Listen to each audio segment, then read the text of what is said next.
If you ask me to define yoga in a very simple way, I would say it's economy of effort and luxury of inner experience. Economy of effort. Effort and luxury of inner experience.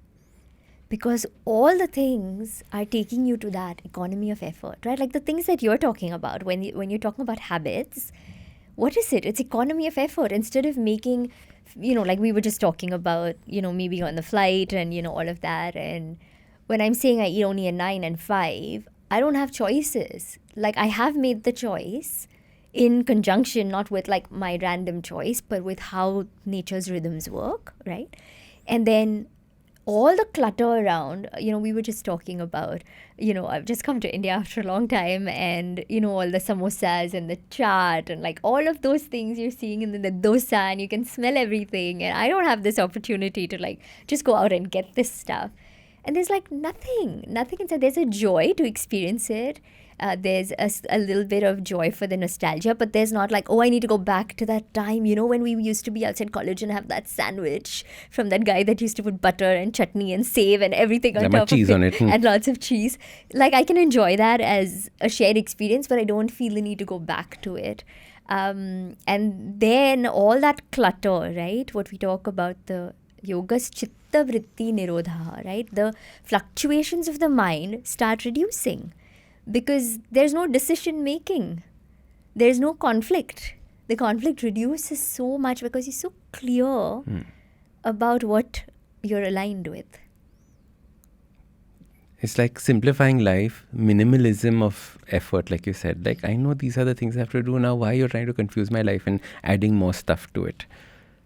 That's not the face I see when people are in a yoga class, right? There's all like such struggle of how am I going to like hold this plank for so long? Or you're saying I have to do this Surya Namaskar and this stretch is hurting here and this.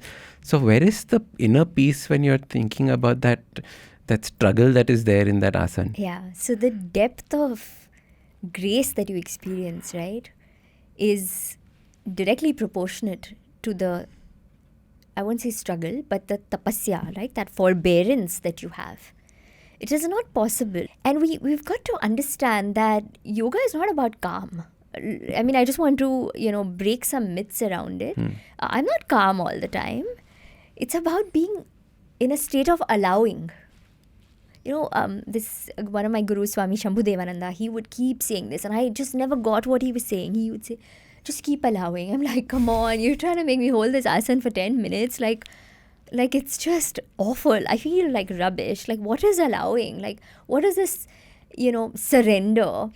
It just felt like I wanted to revolt against it. But allowing is being with what is.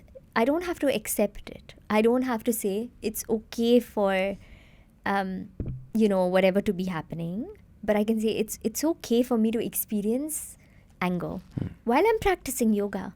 But in an asana class, every asana actually targets certain marma points, right? So marmas are where the energy meridians meet. So if you're actually effectively doing yoga the way it's meant to be practiced, with an inwardness, with the breathing, with your alignment with opening your heart and your body to the grace of God, or like however you sort of connect with this glorious energy that is making all this happen, you can be with that discomfort and know that it's here for a reason. The point of the asana is actually to unlock the traumas. Because all our traumas are stored in the body. Like we say in the West, you got issues in your tissues, right? If you like this episode, don't forget to hit subscribe. Also give us a rating. It really helps with people discovering the podcast.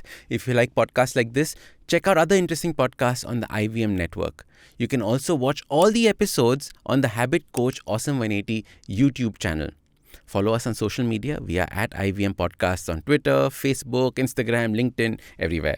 You can also reach out to me. I am Ashton Doc at Twitter and Instagram.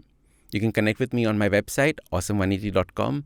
You can also check out my 2 new books, Change Your Habits, Change Your Life, and the second, The Book of Good Habits for Kids. I am Ashton Doctor, your habit coach. IVM.